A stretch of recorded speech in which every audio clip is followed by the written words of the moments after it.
चिपळूणच्या जंगलातील त्या हाडांचं रहस्य उलगडलं। नमस्कार, मी अर्पिता नाईक आणि आपण पाहत आहे कोकण विजन। चिपळूण तालुक्यातील एका निर्जन जंगलात सापडलेल्या मानवी अवशेषामुळे खळबळ उडाली होती। मात्र पोलिसांच्या तपासातून या प्रकरणाचा धक्कादायक खुलासा झाला आहे। पाहूयात याबाबतचा सविस्तर तपशील। रामपूर आवटेवाडी येथील जंगलात जळालेली हाडं, कृत्रिम दात, अंगठ्या आणि एक स्टीलचा रॉड सापडला। सुरुवातीला हा प्रकार नरबळी असल्याची चर्चा रंगली होती। मात्र पोलिसांनी शास्त्रीय तपास करत अस्थिरोग तज्ञांचा सल्ला घेतला। त्यावेळी सापडलेला स्टील रॉड हा शस्त्रक्रियेत वापरला जातो हे स्पष्ट झाले।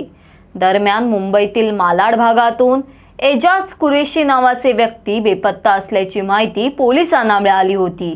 त्यांच्या पत्नीने त्यांच्या पायात स्टीलचा रॉड असल्याचे सांगितल्यावर सापडलेले अवशेष हे कुरेशी यांचेच असल्याचे निश्चित झाले। तपासात समोर आलेल्या माहितीनुसार 4 लाख रुपयांच्या डिपॉझिटच्या वादातून हा खून करण्यात आला।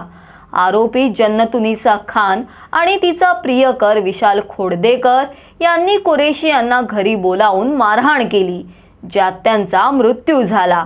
गुन्हा लपवण्यासाठी मृतदेह बॅगेत भरून चिपळूणमधील जंगलात आणण्यात आला। आधी तो गाडण्यात आला, मात्र नंतर प्राण्यांनी बाहेर काढल्याने आरोपीने मृतदेह जाळून पुरावे नष्ट करण्याचा प्रयत्न केला। मुख्य आरोपी विशाल खोडदेकर 4 महिन्यांपासून फरार होता।